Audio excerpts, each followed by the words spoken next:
নমস্কার, আমি পাপড়ি আর আমার চ্যানেলে আপনাদের সবাইকে স্বাগত।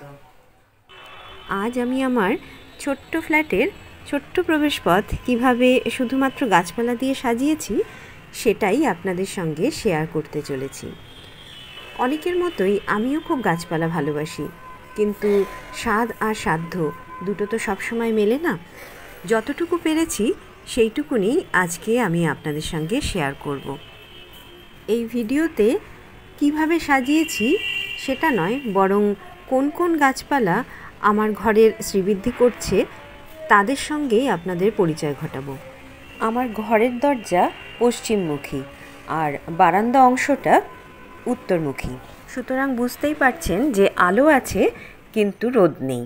তাই এই ধরনের গাছপালাই আমি বেছে নিয়েছি যারা অল্প আলোতে ভালো থাকে। যেমন ধরুন বলিভিয়ান জিউ, এই গাছটির পাতাগুলো খুব ছোট্ট ছোট্ট আর খুব দ্রুত বাড়ে, অল্প পরিমাণ জলের প্রয়োজন হয়। এইটুকু ছোট্ট ডাল থেকেই অনায়াসে বড় গাছ হয়ে যায়। আর একই টবে এর সঙ্গে রয়েছে আরেকটি একই ধরনের গাছ। এর পেছন দিকটা পার্পল কালার আর সামনের দিকটা এরকম দাগ টানা রয়েছে। এর নাম ওয়ান্ডারিং জিউ। আর ঠিক তার পাশেই আরেকটা হ্যাঙ্গিং গাছ লাগিয়েছি, আমি এই গাছটার নাম ঠিক জানি না। আর এর সঙ্গে রয়েছে আরেকটা হ্যাঙ্গিং প্ল্যান্ট। এই গাছটাও খুব দ্রুত বেড়ে যায় আর একটু ডাল লাগালেই হয়ে যাবে। জল খুব কম লাগে, আলো বাতাস কম হলেই এর চলে যায়। আর এটা হলো খুবই পরিচিত স্নেক প্ল্যান্ট। পাশেই একটা ছোট্ট গাছ আবার বেরিয়ে গেছে। একই ধরনের দুই প্রজাতির গাছ রেখেছি, একটা লম্বা আর একটা ডোয়ার্ফ বা বেটে প্রজাতি। এই গাছগুলো এয়ার পিউরিফায়ার হিসাবে খুব ভালো, অন্তত আমি তো সেটুকুনি জানি। ঘরেও রাখা যেতে পারে, কিন্তু নামটার জন্য একটু সমস্যা আছে আমার। আর এটা তো সকলের পরিচিত মানি প্ল্যান্ট বা পোথোস গাছ।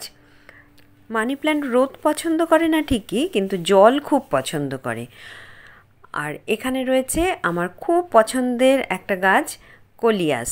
এত সুন্দর পাতাগুলো যে দেখলেই মন ভরে যায়, তাই না? এখানে আমি দু ধরনের কোলিয়াস রেখেছি। এই পাশেই রয়েছে আরেক ধরনের, দেখুন এর পাতাটাও কম সুন্দর না। এই গাছের জন্য জলের খুবই প্রয়োজন হয়। আর দেখুন একটা ভাঙা পুরনো কাপের মধ্যে আমি ক্যাকটাস প্রজাতির মিলি পুঁতে রেখেছি। একটু বড় হয়ে গেলেই আমি একে নতুন পট দিয়ে দেবো।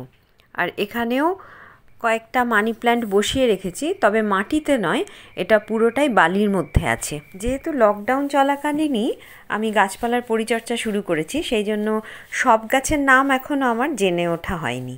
তবে ইউটিউব আছে, চিন্তা নেই, গুগল আছে, তারা নিশ্চয়ই সাহায্য করবে। আগামী দিন আমি এই গাছগুলোর নাম জেনে যাব। আর এটা তো সবাই চেনে, লাকি ব্যাম্বু গাছ। জলেই ছিল, কিন্তু মাটিতে দেওয়ার পর দেখলাম এদের সৌন্দর্য আরও বহুগুণ বেড়ে গেল।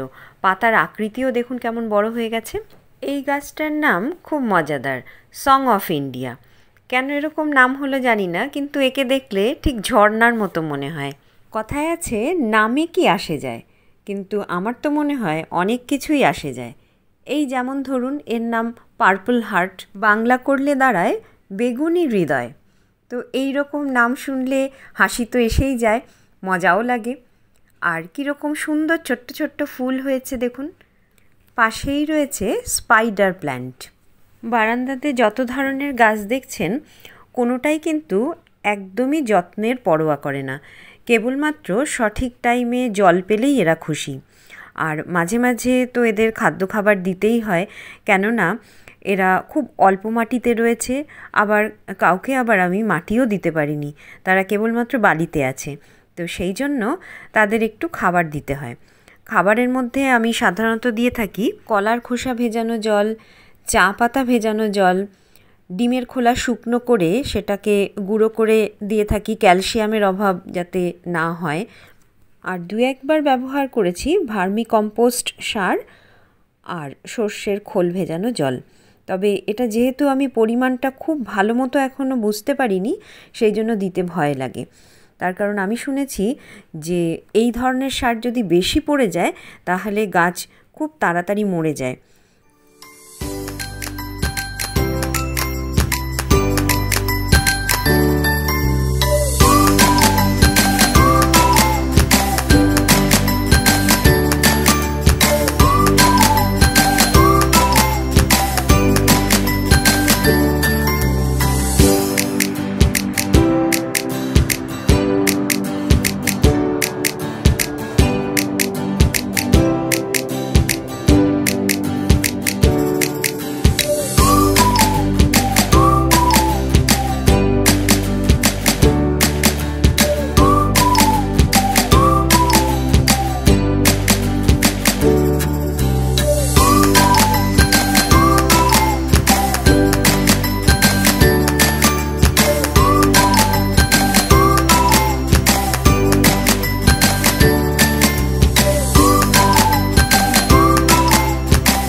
আমার সংগ্রহে যত ধরনের গাছ দেখলেন তার সবকটাই কিন্তু ডাল ভেঙে লাগানো, আর খুব কম যত্নতেই এরা বাড়ির পরিবেশকে একদম অন্যরকম করে ফেলে।